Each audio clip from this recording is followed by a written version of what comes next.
Les questions fusent des quatre coins du pays pour le président du Faso dès l'entame de cette émission interactive sur les antennes de Radio Burkina. Une première série de questions porte sur les velléités de déstabilisation. L'occasion pour le capitaine Ibrahim Traoré d'expliquer les enjeux et surtout les mobiles de cet acharnement pour couler le navire Burkina. En sévissant pour redresser, vous créez des ennemis internes et externes. Il faut donc s'attendre à ces situations de déstabilisation, d'assassinat et de tout. Parce que nous avons touché aux intérêts de beaucoup de personnes. Il y a donc une inégalité sociale, il y a de la corruption, il y a une mauvaise gestion de la chose publique. Et si nous essayons de vouloir redresser tout ça, forcément on va toucher aux intérêts individuels de certaines personnes.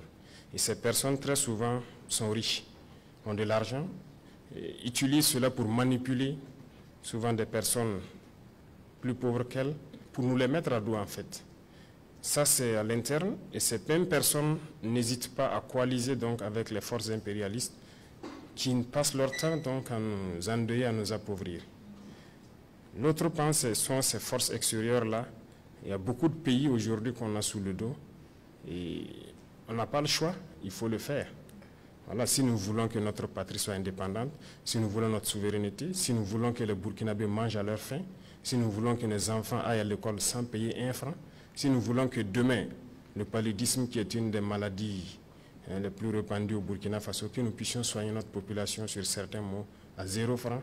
Voilà certains rêves que nous avons, mais il va falloir faire beaucoup de concessions, il va falloir empêcher certaines puissances de nous piller et ça crée beaucoup d'ennemis. Donc nous sommes préparés à ces situations, nous les vivons comme normal en fait. L'attaque de Barsalgo est également une question commune à plusieurs auditeurs. Là également, le chef de l'État sait les motivations et la stratégie. Derrière cet acte terroriste se cache plutôt le dessein funeste de certains fils de la nation. Barsalgo, je ne vais pas rentrer aussi dans les détails, mais Barsalgo, je pense que j'étais personnellement visé. Parce que Barsalgo et moi, il y a une histoire. Barsalgo et la situation du pays, il y a une histoire. Voilà, en juillet 2022, vous pourrez peut-être après vous renseigner sur place à Barsalgo. J'ai défié beaucoup d'ordres pour m'interposer pour que Barsalgo ne tombe pas. Et donc j'ai sacrifié beaucoup de choses quand même à Barsalgo. C'est le lieu pour moi de remercier beaucoup de gens qui nous ont soutenus dans notre manœuvre pour que Barsalgo soit. Et je pense qu'ils ont ciblé Barsalgo parce que ça allait me toucher. Toutes ces velléités permettent au peuple de comprendre jusqu'où peuvent aller certains Burkinabés pour leurs intérêts personnels. En tous les cas, la récréation est terminée. Chacun devra assumer les conséquences de ses actes, avertit le président du Faso. Et de rassurer, contre vents et marées, le navire Burkina avance, suivant la trajectoire voulue par le peuple et propulsé par les forces combattantes qui reçoivent ici un hommage appuyé du chef suprême des armées. Nous sommes en train de recruter, sur les 2 années, je pense qu'on est à plus de 30 000 personnes recrutées presque, dans l'armée seulement, et les autres forces aussi ont recruté.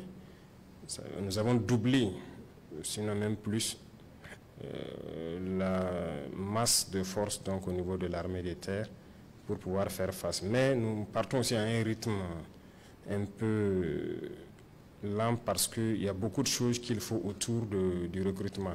Si vous remarquez, nous avons recruté en temps 5 000, après on est passé à 10 000, aujourd'hui nous sommes à presque 15 000, parce que la formation, il ne faut pas la bâcler.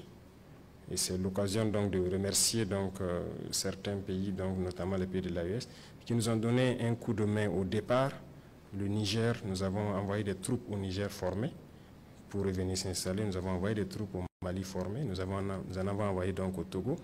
Aujourd'hui, depuis que nous avons pris notre destin en main, comme on le dit, la plupart des pays européens qui offraient des formations au Burkina ont systématiquement fermé.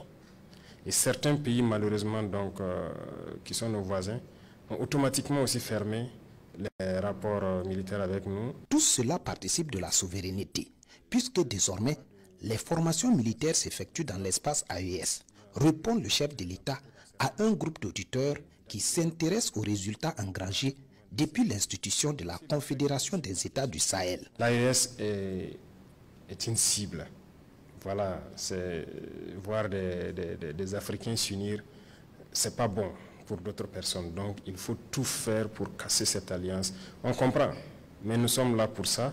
Et voilà pourquoi très tôt nous avons commencé donc à mettre en place immédiatement dans chaque pays des officiers de liaison. Voilà, donc il y a des Burkinabés au Mali et au Niger qui participent donc au centre des opérations. Il y a des Maliens, des Nigériens au Burkina, ainsi de suite. Donc dans chaque pays, il y a des équipes d'officiers qui ont été dépêchés pour faire office de liaison, pour coordonner au niveau des centres des opérations tout ce qui se fait en interarmes. Je vous ai parlé tantôt de la formation. On a fait beaucoup de formations ensemble. Et si vous vous souvenez, dès le départ, il y a des gens qui ont signalé entre-temps des forces spéciales guinéennes qui étaient ici. Ils sont venus nous aider à former. Et dans l'AES, on a eu beaucoup de formations ensemble. Vous avez dû voir des rumeurs qui ont circulé des forces burkinabées à l'aéroport de Niamey, ainsi de suite. On a fait de l'entraînement ensemble, mais on fait aussi du combat ensemble. À ce rendez-vous avec les auditeurs de Radio Burkina, le capitaine Ibrahim Traoré décline une fois de plus sa vision d'un Burkina industrialisé. Construction de rails modernes, installation d'usines d'exploitation et de transformation de nos matières premières, tout est fait pour créer en interne des emplois pour les jeunes et de la richesse pour le pays, conclut le président du FASO.